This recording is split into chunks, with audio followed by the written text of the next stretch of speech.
In today's episode, we're joined by Ivan Montoya, founder and managing partner of NuMundo Ventures, an early stage fund supporting transformational founders across Latin America.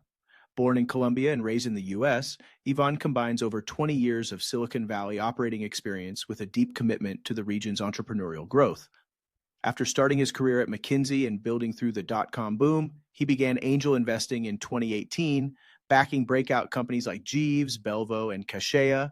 In 2022, he launched NuMundo Ventures, an early-stage venture capital fund backing exceptional LATAM founders.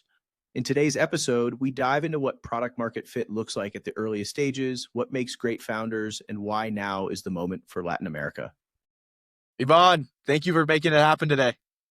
Hey, Mac. How's it going? Great. I know we're long overdue. I said to you, I don't think I was ready when I first started doing this, but I think now is a good time. Couldn't be more excited to sit down with you for, 45 minutes or so and discuss your path into venture and your long operating experience. And of course, your journey with your family to the US. So starting there, it'd be great to hear your upbringing, a little bit about your path to the US, and then we can go from there. Yeah. Well, Mac, thanks for the opportunity to Yeah. share at least a little of what I've learned and a little bit of the journey. So I was born in Colombia in 1970. So I've got I got a little mileage on the tires, as they say. And, my parents were doctors. My mom was one of the first women to go through medical school in Colombia. My dad, he grew up in, maybe middle class to maybe a little bit below that, so and for them, education was the way out, right? Or it Right. was the way up, let's put it that Yeah. way. And I think in the early 70s in Colombia, they just felt that there would be more opportunities for them and for me in the US. And so my father had a sister who had moved to New Jersey, to Newark, I think. And he's like, hey, let's go to New Jersey. So probably somewhere around 1971, 1972, we moved. And then we lived up in the Northeast for a little bit. My father got an opportunity to lead a practice in Abilene, Texas, of all places, a little town in West Texas that now apparently is going to have this huge data center for OpenAI. It's very funny. And then eventually we ended up in Houston, and I grew up in Houston. Yeah. And so, if I understand correctly, you did come from a pretty big family, right? Like lots of siblings and parents. How did that affect your upbringing, right? Like, obviously, it's one thing coming from another country, like Colombia to the US, but also having a family that's, I don't know, I think five or six siblings with yours. How did that help you? Yeah. So just to clarify, so on my end, our family we had three kids, Hmm. but my extended family, my mom was one of 12. Okay. My dad was the youngest of five. So I had a Yeah. ton of aunts and uncles and cousins. Yeah. And so that meant we traveled to Colombia Yeah. every year. Yeah. Right. And it was just, I would land there and we would have like 50 people waiting for us at the airport. And you got to go through customs and you Yeah. come out there and it's like, I would joke, it was like an assault of kisses. Yeah. Hi, Ivancito, whatever. Yeah, gotcha. And then back to, your upbringing and coming from a family where education is so prominent, was it always very clear that, hey, I need to score the best, do the best in school? Was there pressure? And then how did this align with maybe your career? Like, was it clear, hey, Yvonne, you need to go do this so you could become a lawyer, you could become a doctor, a very clear path, or was it more free flowing? Yeah, it's funny. You see this on social media. The 70s, we were like free range children. So there was and my parents were from another country. So they had no idea what college was like well, I had to figure it out all on my own. I would say the biggest influence possibly on my life was my mom, right? And so my mom she was hardcore. She was very driven. And so she was like, if I could be the best, you should be better than me. Right. Yeah. And so she was very focused on grades and, she was a very motivated individual. My dad Yeah. was somewhat relaxed because kind of like the joker in the family. But my mom was the one who pushed me, but we had no freaking clue about college. Like I Yeah. figured a lot of people go to University of Texas. That's what I knew. So Mhm. that was what I assumed I would do, but I had Yeah. no idea. So that's a clear segue into you're in your high school years. At this point, you've assimilated well, grew up in the US essentially. So you apply to colleges, you end up attending Harvard. At the time, did you know the effect that would have? And was this seen as like a major accomplishment? Seems like a dumb question, but not knowing Yeah. much, right? Yeah, from your family side. Yeah, I mean, the other thing that really shaped me as a person, and still the effects are pretty prominent, was I was a swimmer. Okay. And swimming is a super hard sport. It's time intensive, and especially back then, we'd have two-a-days. Since I probably started doing two-a-days when I was 8. And it's very individual. It's very in your head. A lot of this is mental. And my stroke, unfortunately, my best event was the 200 butterfly, which if you go out to a pool, try to do 200 yards or 200 meters of butterfly, and let me know how it goes. Yeah. It's a very, like, literally every time I'd get up on the blocks, there was a little bit of fear. Yeah. Yeah, because you knew the pain that was coming. And I wish I was a sprinter. But what it taught me was discipline. It taught me delayed gratification, right? Mhm. Like during the season, my swims weren't so great and everything was tapering at the end. So you had to work hard and have faith in the Yeah. process. And that, in a lot of ways, is life, right? Yeah. And I feel blessed that I had a chance to learn that early. And so what ended up happening was probably, I got super involved with a bunch of stuff at school and whatever. And then I found out about these schools on the East Coast and wanted to do something a little bit different. And, it worked out. I got into Harvard and I was like, yeah, I want to go check it out. I want to go somewhere where it's totally different than growing up in Houston. And so that was kind of the backstory on that, but it was Yeah. awesome. I loved my experience at Harvard. Yeah. And when you think back to your university days, like most people don't know what they're going to do, don't know where they're going to head and live after that. Was there a few classmates, mentors, I should say, professors that you still think about today that had a course or a couple thoughts that were very important in how you shaped your career professionally? Yeah, there's two really important things that happened to me in college. One was in 1989, the summer after my first year, we went back to Columbia in August, and we were there when the leading presidential candidate was shot. And so I don't know, or killed, I should say. Mhm. I don't know how many of you guys have watched Narcos, but the first season of Narcos basically culminates with this. And the country descends into a state of violence, essentially for the next 10 years, arguably the next 20, but really intense violence with Pablo Escobar and all this stuff that's going on. That was incredibly powerful. For me, growing up, people would talk about when Kennedy was shot and where they were or whatever. That's what it was like for me. And I was in Colombia. The next day we fly out. There was an emergency session of Congress. There was like heading to the airport. There was tanks because the country didn't know what was going to happen. Was there a war going on? And at the time, with both of my parents being doctors, I was doing pre-med. I was supposed to be a doctor. So I get back from that trip and I tell my mom, I tell her, look, I'm going to be a doctor the rest of my life. I want to learn something that maybe somewhere down the road I can help Columbia. I did study development economics, did my pre-med, but always in my mind was I wanted to do something to help Columbia. Mhm. And then the second thing was a professor. His name is Jorge Dominguez, and he taught a class on the Cuban Revolution. And it was unbelievable. And the key takeaway from that class was to be very open minded and to think for yourself. And so what he would do is it was 3 days a week. On Monday, he would present one argument and he'd get up there and give a speech, a performance basically. And it'd be like, I don't know, maybe arguing for the revolution, right? Mhm. And you'd be like, yeah, it makes total sense. And then on Wednesday, he'd present the opposite argument with just as much passion. Yeah. And you'd be like, oh my God, well, that makes more sense. And then on Friday, we'd have a discussion. And at the end of the semester, he basically said, my main goal was to show you that reasonable people, intelligent people can have different opinions and they make sense, right? And so you have to make up your mind. You have to also be open to other points of view. You need to be intellectually curious. And I mean, I still think about that class today. It Yeah. was super powerful. That guy was incredible. Still pretty relevant today with the current political situation. Yeah. And this was back Yeah. in the early 90s, right? Yeah. This Wow. was, Pretty crazy. So as we continue, so you graduate from your undergrad, and you work across a large array. I know at first you go to McKinsey and do some consulting there, but really what I wanted to ask you and focus on as, now you're investing in venture is spanning across your workforce and your work time in telco, IT management, education. When you think back to working inside these companies, What were some of the patterns where you saw like great leadership and you saw skills where, wow, that works, that doesn't work? And how do you assess this 20-year operating experience? Yeah, I mean, just to fill in a little bit of Yeah. the dots. So eventually I come out to the Bay Area in 1995 to send business school at Stanford. That was a very interesting time, similar to these days. Hmm. It was literally the start of the internet. Netscape went public, I think, in August. I started school in September, and just the dot-com boom was on. And I remember there was somebody from maybe 2 years earlier who graduated, was one of the founders of eBay, right? I mean, you would just hear these incredible stories of what was going on. It felt very surreal.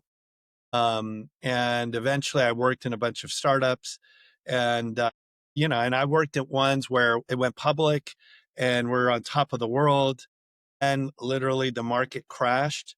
I remember jogging around Stanford campus. At one point, I had all this money on paper. This was in March of 2000, I think it was, or somewhere around there, March Yeah, yeah, 2001, maybe. And then literally 3 months later, the company filed for bankruptcy. And then afterwards, did much more startups. And I yeah, joke that I've seen the good, the bad, and the ugly, right? So I've seen experiences that were very positive and ones where we had to shut a company down after yeah, working hard, right? yeah. Giving your all.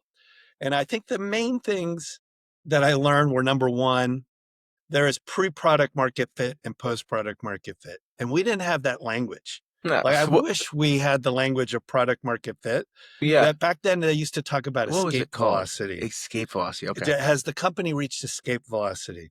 But I think, at the beginning of a startup, it's got to be obsessive around building something that people are actually using to solve the problems that really matter for them. And if you get it, man, everything else flows from there. It's not necessarily easy, but they're good problems to have. Like one founder told me, if you have a product market fit, you have 1,000 problems because you're scaling or whatever. If you don't have product market fit, you have one problem, right? Yeah. And so pre-product market fit, I wish there were times if I were to turn the clock back, I'm like, it was clear we didn't have product market fit. Why are we spending so much money on go to market? Why are we doing this? Why are we doing that? The whole company should be focused on talking to our customers. Are we getting value, et cetera? Hmm. I think the second thing is that this is really, really hard. Startups are very, very hard. And there are different points in times when the startup life gets romanticized. And when I was quote unquote growing up, right, the idea of doing a startup, even here in Silicon Valley, it was almost insane. It was like, man, that's like somebody climbing Mount Everest, right? Yeah, Yeah. everybody likes to hike. How many people go climb Mount Everest, right? That's a great analogy. And Yeah. and it's hard, right? And so there are different times when the capital markets flow one way or the other, and everybody starts a company and thinks it is hard. It is really hard. I think that's the second takeaway. And the third takeaway is that the laws of physics never change, right? At the end of the day, the company has to make money. Hmm. You got to get to some point where you're default alive.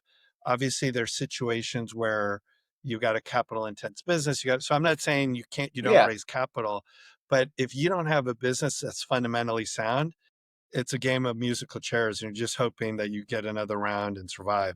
And so I've been in situations where, our company abided by the laws of physics, the capital markets closed and we survived. And the other people who didn't, gone, like Yeah. gone. Yeah.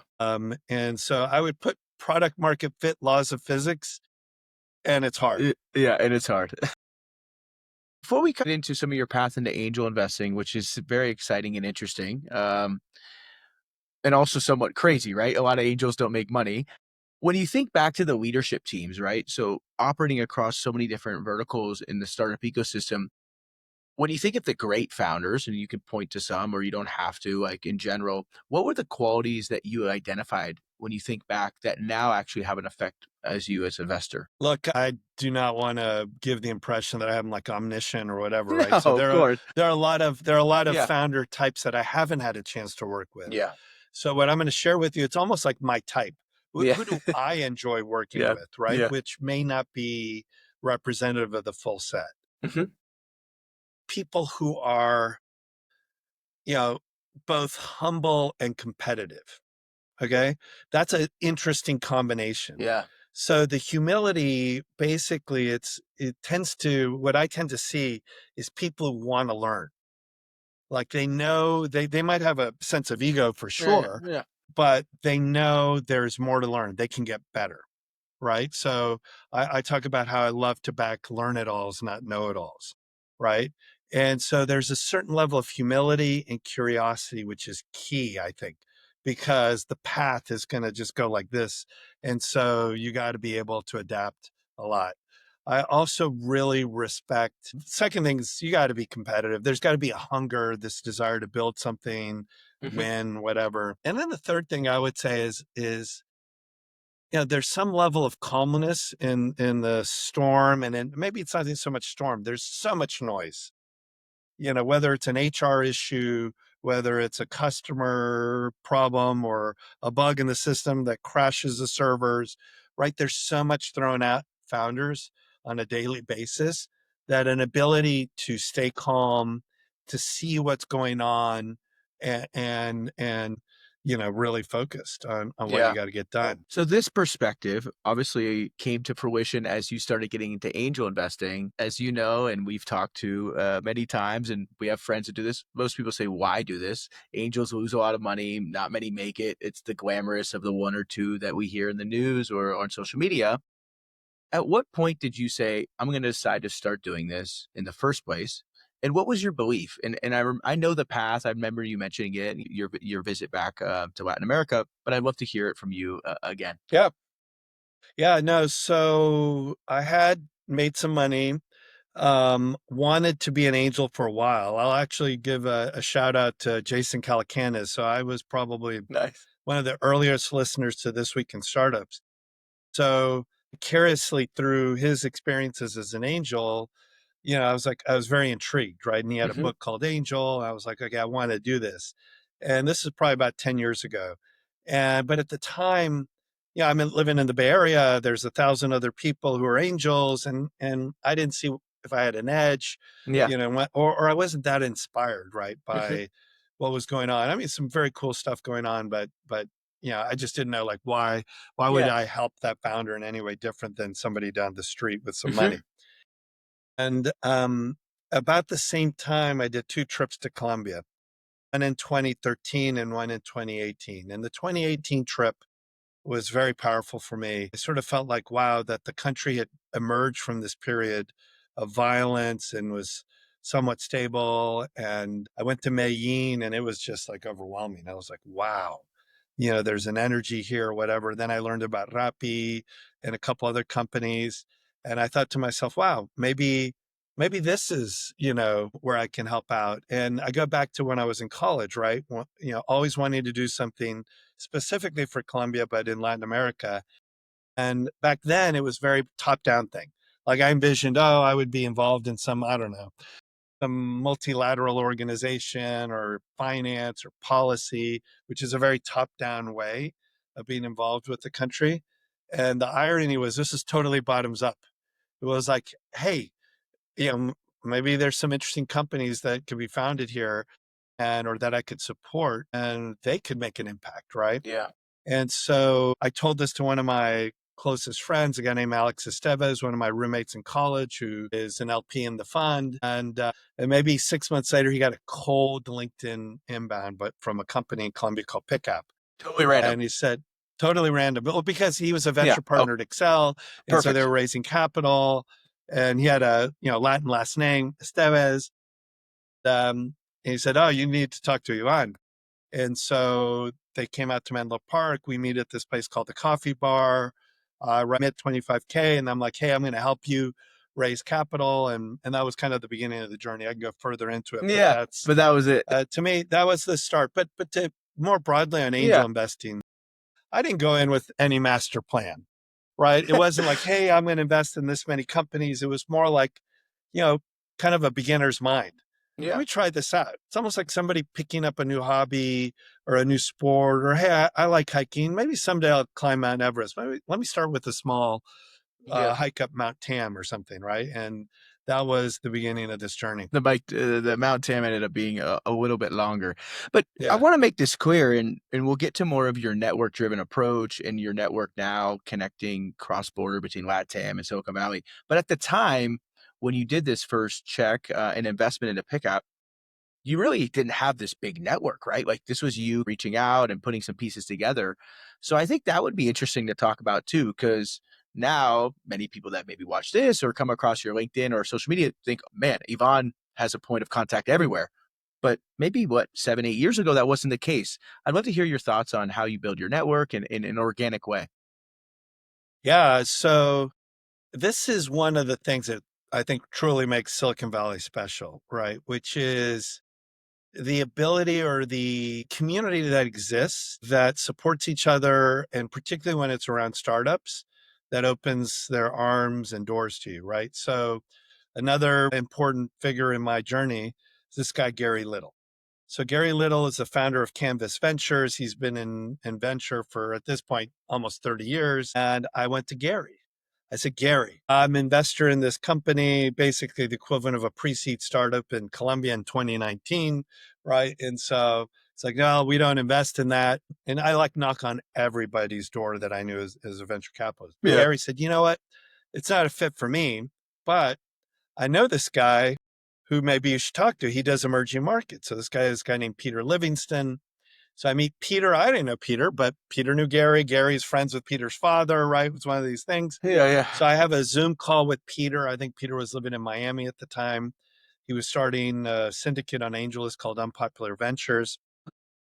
I introduce him to Danielle at Pickup.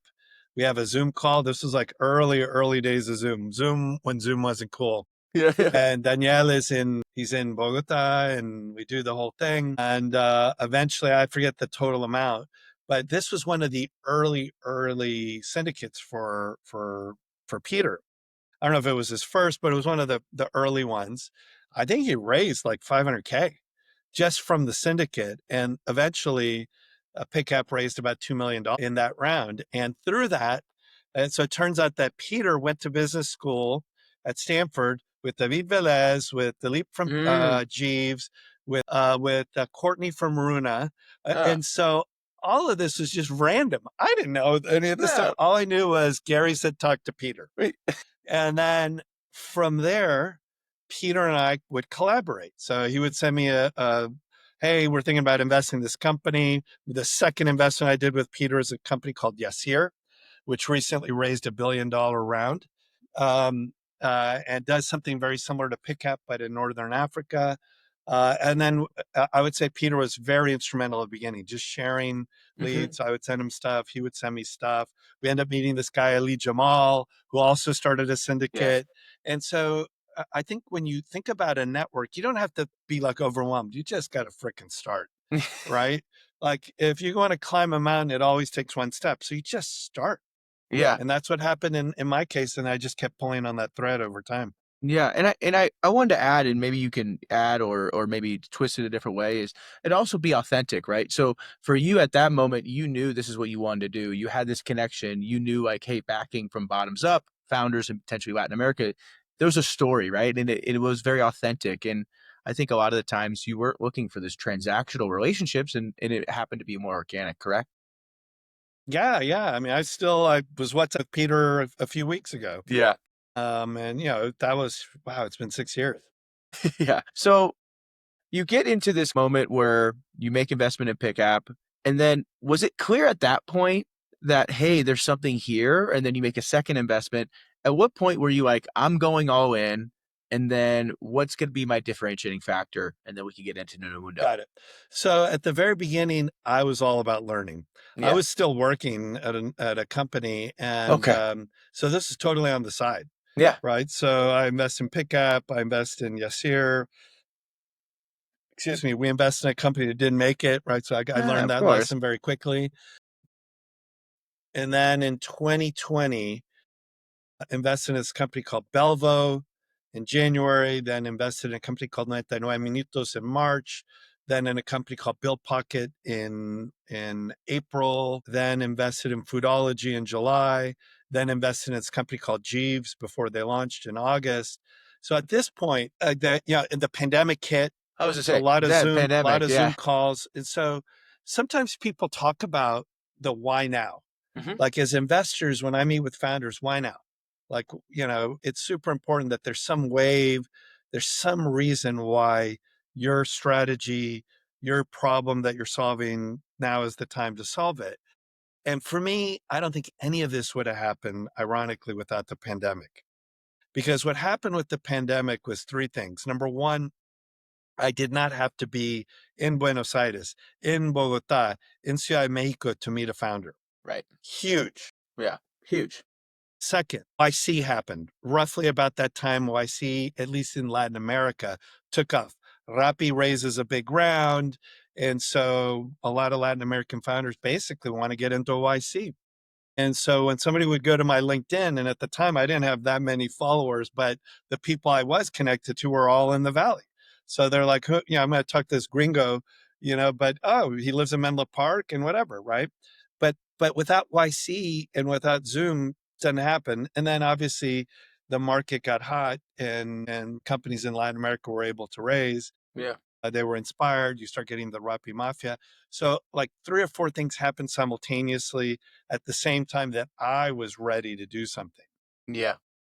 So for sure, I benefited from that in a big way. And that leads really well into this desire, as you mentioned, and this boom where founders from Latin America were like, I want to go to Silicon Valley. I want to build, I want to get into YC. And there's this real ecosystem starting to build with Latino founders or founders building for Latin America there. Is that the beginning inception story of you seeing this connectivity and cross-border opportunity between you having this network already in Silicon Valley and then seeing founders saying, "Hey, I want to come build who is someone that I can connect with to find common ground." Was that the inception story right then? I mean, it's a simpler than that. I was having fun. I Okay. mean, I was having a lot of fun. And I think by the end of 2020, I'm like, man, if I can figure out a way to do this for the rest of my career, if I can do this professionally, this is what I want to do. Like I Mhm. was connected to it. I would wake up every morning. I still feel the same way. I'm like psyched and motivated to learn, to do more. I'm a super curious person. I think that's very important in this job. Yeah. I felt like I was learning. I was in a growth period personally. And then the second thing, which is kind of where the model evolved, is, during that time, people thought the laws of physics didn't apply. And so I would start engaging with founders in a way that was very genuine with my experience, right? And felt like I could really help, right? Like it went from at the beginning just figuring out how to select, like what's a good company, how do I pick, how do I get access, how do Yeah. I build this network, to I think we can do something different. I think I can be a different voice in the Latin American startup community, and I think there's some incredible founders, incredible problems to be solved, where maybe if I'm one part of a founder's journey, maybe I help them get there a little faster, right? Yeah. Now, let's walk through. You start NuMundo Ventures. What year was that? And then from there, we can get into the nuances between what you see in the value add NuMundo brings to founders. Yeah, NuMundo officially launched in December of 2022. And at that point, I think it was probably almost the year earlier. I would say there was a trip to Miami in early December 2021, which basically led to me starting NuMundo. And it was Art Basel. So it's a big art festival, and Yeah. it was peak crypto. And we're back to peak crypto, but back then it was peak crypto, and we had the whatever, the monkeys, and I forget what they were The called, NFTs. Yeah, yeah, yeah. the NFTs and all this. And I remember being with Alex, my friend Alex, on a yacht that some startup had gotten, and they say, "Hey, you guys want to come?" I'm like, "Yeah, what the hell?" And we find out that this company was selling like real estate in the metaverse. They hadn't launched their product. They'd raised 20 million bucks, and they're spending all this money on a yacht. And we looked at each other and we said, this feels a lot like 1999. I think we're going to go into a really dark period. Like we just had the sense that Yeah. we were at a peak. And so at that point, I'm like, I think I'm going to be I can be different now. Yeah. And founders will listen to me because we had a hypothesis. And I Yeah. remember Nubank went public. right in that month. Everything was go. And then starting in January, stuff starts to go down. About the same time, I met a founder, a 20-year-old founder called Myron Sandoval in Mexico City, had this idea for a car financing fintech. And I remember in the first few minutes of meeting Myron, I'm like, man, there's something very, very different about this person. And in many ways, Myron was the start of the start of NuMundo Ventures. I'm like, I want to build a fund. Yeah. And Gary and a lot of these other people that I've mentioned in the journey supported me and encouraged me, and we got started. So Yeah. So when you think of Myron's impact and you think of how you impact today founders as a solo GP, which we will get into, what makes NuMundo different from other early stage funds operating or investing in Latin America? And why is NuMundo uniquely positioned? yeah, so my model is a couple things. Number one, my approach is very hands-on, right? So I want to be, yeah, every founder relationship is different. My role with a 20-year-old is different than my role with a 40-year-old, right? Yeah. But the founder's journey is so freaking hard, right? And to play a really positive, constructive role in that process is sort of my North Star, right? I want to be differentiated in look, I will tell you traditional and don't want to ruffle any feathers, but Yeah. historically in Latin America, first of all, there's very little capital. Yeah. So it's not a matter of like, oh my God, there's 10 VCs knocking down on the door. And then secondly, in the grand scheme of things, it was very family office driven, whatever, but the family offices made their money in traditional businesses, right? And so you would have demands on the equity ownership or control or whatever. Whereas in the Valley, it's all about minority ownership. It's about getting them to grow and all this stuff. And then the third thing I would say is oftentimes just accessibility, Yeah. right? Who the hell is going to answer the WhatsApp from a 20-year-old founder? You got to put in some money, like to see in a year, see how it goes. And if it doesn't go well, I'm going to take over the company, right? Let's see at the And Posada at the and end of the and, year. and even within the VC space, um, it's fairly passive. It can be very passive, right? And so for me to be active, which is somewhat unique, especially at the pre-seed and seed, that's unusual. In the US, you typically start to see that at Series A. At Series A, you have people like Benchmark or classically Sequoia who do get very involved, take board seats, whatever. I don't take board seats, but I want to be that partner, right? And then the second thing is I am very driven. Ironically, it's not all about the founder. Mhm. I've seen this movie before. The founder is necessary but not sufficient. There has to be a problem that is really powerful, meaningful, that if you solve it, all the other stuff. I look for founders where, the first 3 or 4 meetings are all about the use case. Let's go through one customer. Why do they care? That's it. We don't talk about how big the market is. Why do they care? Right. And then the last thing is why now? Yeah. Why can this be big? Why are people going to be open to this now? But very founder and market driven, just those 2 things. And then very hands on, right? My goal is once I'm in that, if anybody talked to a founder that I'm working with, they'd say, oh my gosh, he really helped me. You mentioned Myron, and when I know NuMundo's verticals are supply chain, prop tech, AI, fintech. Myron's one example there, and obviously he's done great things. But I'd love to hear another example, maybe in the fintech space, and the differences that you have in relationships with founders. As you mentioned, a 20-year-old versus a 40-year-old. I think those are two different profiles, but both can be great founders. So if you can walk through a little bit of those relationships and an example of the portfolio companies. Yeah. So maybe we'll talk about 3 companies. Sounds good. And we'll go through the age range. So the youngest founder I've ever backed was Maidon. He was 20 years old, didn't go to college. In fact, his mom still, I don't know if she knows, I think she thinks he was going to college. Maybe she knows And now.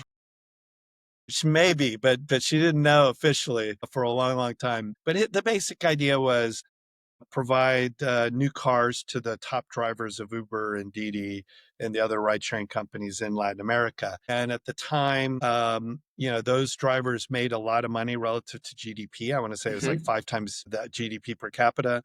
So they could pay for a new car, but the banks wouldn't lend to them for a bunch of different reasons. And some of the incumbent players had literally raised hundreds of millions of dollars, but they were not abiding by the laws of physics. They were burning cash, doing all this stuff.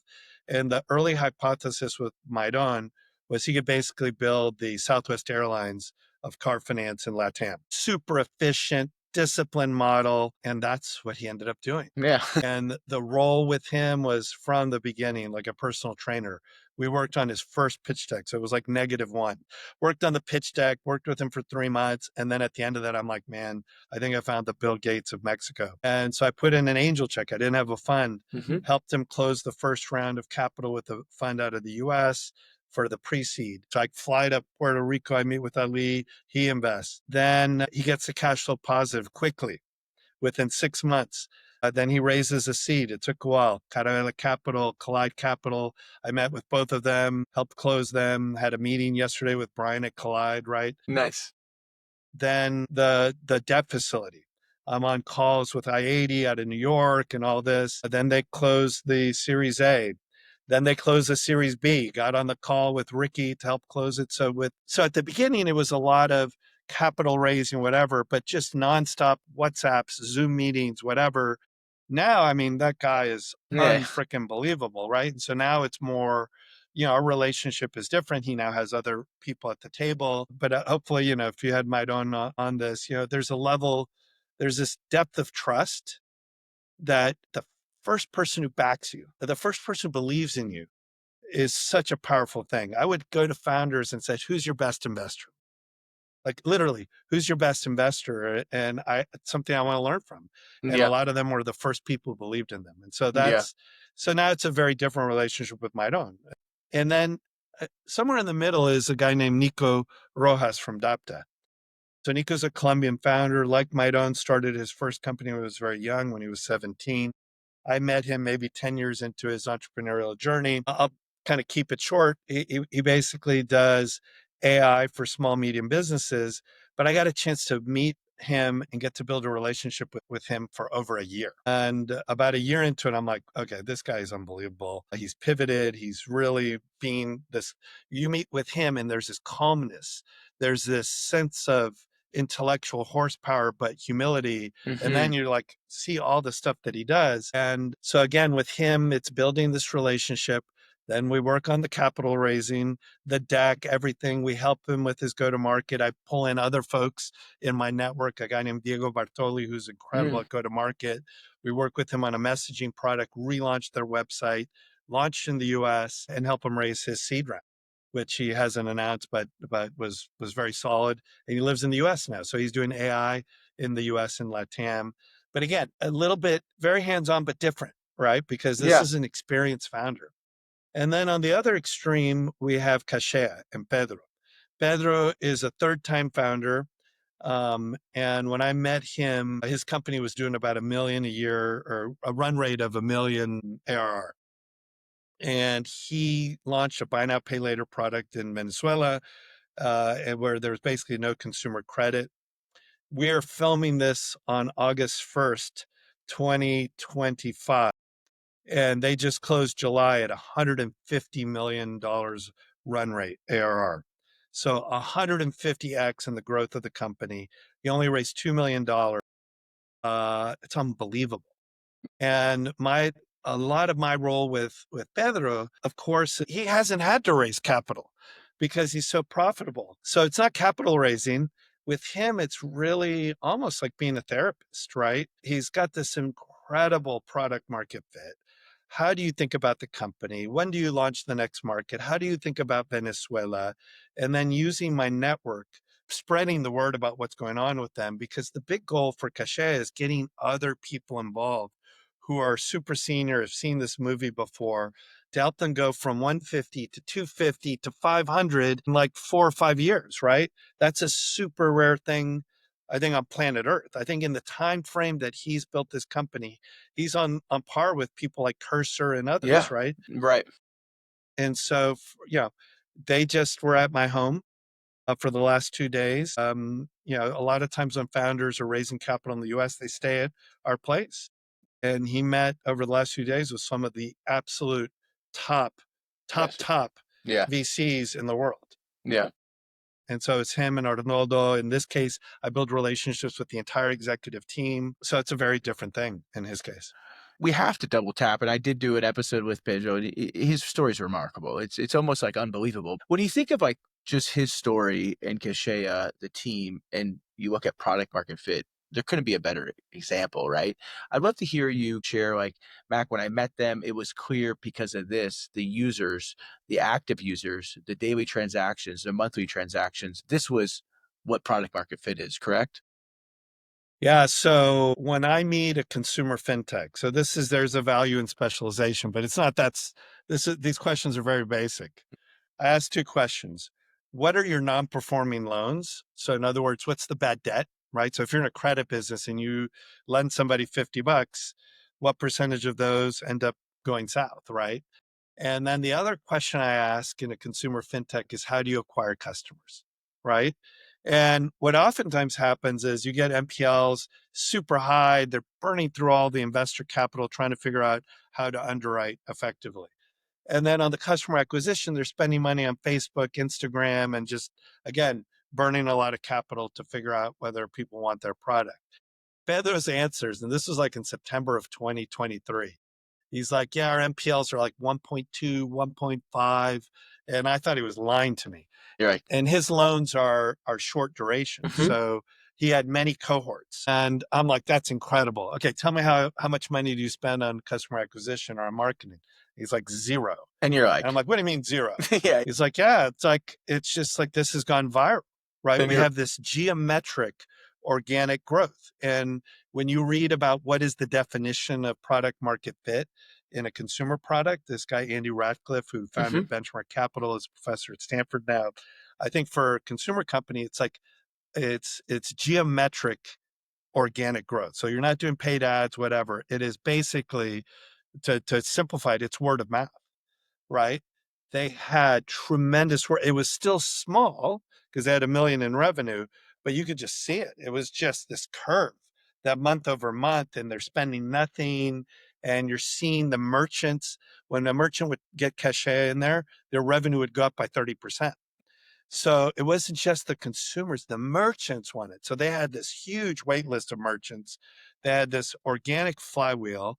3 months after I met Pedro, they became the most downloaded app in Venezuela, more than WhatsApp, Instagram, TikTok, Facebook, right? And it was just like, there's something magical happening. Yeah. And obviously not everyone plays it out that way, but it's great when you see it work, right? Because that gives you that energy and so forth to keep moving forward. And Pedro and the team are doing phenomenal things there. So, as we move on to the end here, you've seen tons of founders, you operated with great leaders, you operated with leaders that have obviously struggled as well. You've met hundreds of founders as an investor. What's one of the best traits that maybe doesn't show up on a pitch deck or a resume, but always is really important? Yeah. So when I meet founders, I'm looking for people I want to feel like they've shared a secret with me Yeah. in the pitch process. So it doesn't have to be the most beautiful pitch, whatever, but there's some non-obvious insight that they either have on the market or how they're solving the problem differently, how they're going to market, right? I mean, you literally want to feel like, wow. So, when Pedro tells me, again, in all of these examples I will just use Pedro and Juan Carnal because they're very simple examples. Pedro says, basically, there were 10 million credit cards in Venezuela. The inflation rate goes through the roof. There's a cap on interest rates. So 10 million credit cards go to zero credit limit. All right. And then he says, we're bringing consumer credit back. So I'm like, holy cow, who knows this? It's kind of like, how many people know this, dude? I didn't know that. That's like unbelievable. That's like a secret. And Is then this true? obviously Yeah. Yeah. all the other stuff is very cool. In the case of Maidon, he says He says, this is not exactly the way he said it, but roughly speaking, there are 200,000 drivers of Uber and Didi and Cabify at the time in Mexico, and 90% of them don't own their own. So I'm like, wow, that's super interesting. And then it's like, and there's X thousands of them that could easily get a loan, but the banks don't lend to them. Why don't they lend to them? Because the traditional credit model depends on you getting paid every 2 weeks the same amount of money or some consistent thing. Right. And these people are getting paid, it goes up, it goes down, it's whatever. And, then we go from there. But those are like secrets, Yeah. right? Real So I insights. think from Yeah. from an early thing, a secret's critical. It's critical. And then from there, it's just, that you don't do it in one meeting, right? It takes time to build a relationship and really learn. But then it's, why are they doing this? Do I feel that this person has the level of conviction and the motivation for why they're solving this problem is going to push them through the brutally hard times that will come, and so anyway, I'll pause there. Yeah. On the flip side, and it's just a more difficult question to ask. We obviously are both fans of Latam, Mexico, and emerging markets, but where do you think the blind spot is for founders that are coming from Latam, and what are their weaknesses, and what's holding them back as they fundraise or they build a company that maybe they should evaluate or could work on? Yeah, I mean, I don't think it's any different wherever you're at. It's all the same stuff, right? Mhm. So what I would say is it's super important for founders to think about what is the right capital partner for them at their stage, right? So if you're trying to raise on Sandhill, the proverbial Sandhill Road Yeah. investor, you have to know that their whole model depends on the opportunity to return their fund on one investment. All right, because so many of the investments are not going to go anywhere; they're going to go to zero. So you got to do the math backwards, right? If you're raising $2 million, how big is your fund, right? You start doing this math, and they probably got to return 25, depending on what stage they're in. But if they're coming in at pre-seed or seed, odds are they need 25 to 50x gross to return their fund, net of dilution and all this Yeah. stuff. And so, is your company solving a big enough problem? Is your market big enough, et cetera, et cetera? And that's not necessarily the right capital for every founder. It may not even be like you may start off with people who don't have those return expectations, the classic Mhm. friends and family. Mhm. And then all of a sudden you get some more traction. Now it looks like you're actually solving a problem that could be of that scale. So I think it's not understanding. Sometimes you'll hear the word, I don't like this, but sometimes you'll hear the word ambitious. This is an ambitious founder, or you'll hear people talk about Latin American founders. They're not ambitious enough. And that to me is very judgmental statement. Mhm. I think the better way to say it is their plan to build a business. If it works, is this going to be a very big and profitable business for a VC investor, for somebody with those things? So if you're saying, hey, I'm building a restaurant app for Medellin, it's just imagine you get every restaurant in Medellin and whatever your revenue is, well, how Yeah. big is it? Right. Does that return And a $50 so, million fund? Yeah. so I always ask founders, walk me through how you get to 1 million, how you get to 10 million, and how you get to 100 million. Right. And that's a very just super simple question that gives you a feeling for like, can this be big? Mhm. When I asked that to Maidon said every 100 cars is about 1 million in ARR. So I need 100 cars to get to 1 million, need about 1,000 to get to 10 million, and I need 10,000 to get to 100 million. And so I did the math, 10,000 divided by 200,000. I'm like, you can get to 100 million without leaving Mexico.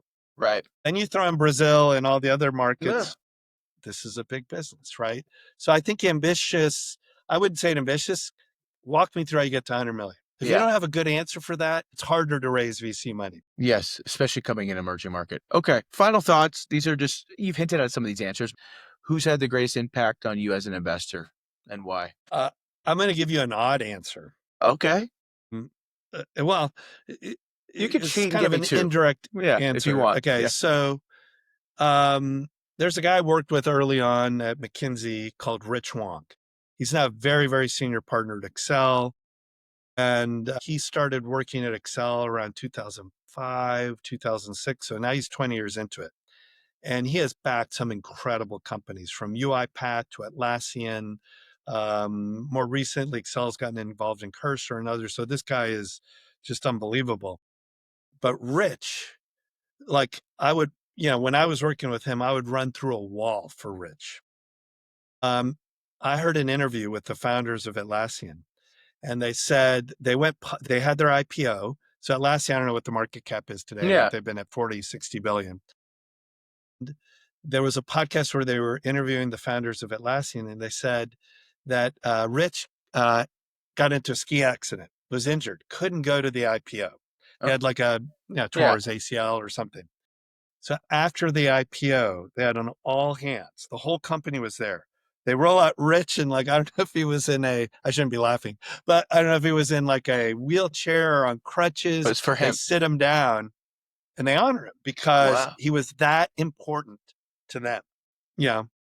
I told Rich to his face, like, that's what I aspire to be, to back the company where the two founders own 77% of the company at IPO.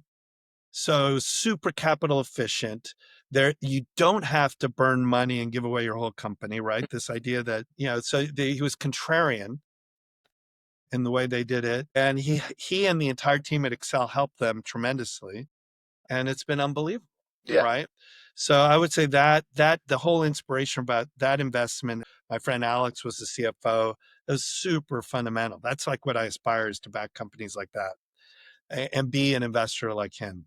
I'd say let's just keep it at that. That's probably the big one. I think you might have hinted at it, but what's one company that people should know about in Latin America or Latam? Well, I've already talked about Cachea. Look, Venezuela is a very complicated country.